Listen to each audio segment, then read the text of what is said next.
Panginoon, alagaan mo ang aking pamilya. Panginoon, maraming salamat sa mga bagong blessings na hatid ng araw na ito.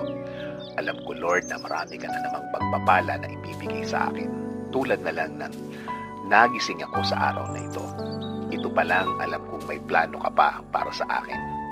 At alam ko, Lord, na lahat ng plano mo, lahat ng bagay na gusto mong gawin sa buhay ko, ikakaganda ng aking buhay. Ikaka-level up ng aking araw-araw. At alam ko din, Lord, na alam mo ang lahat na nangyayari sa aking buhay.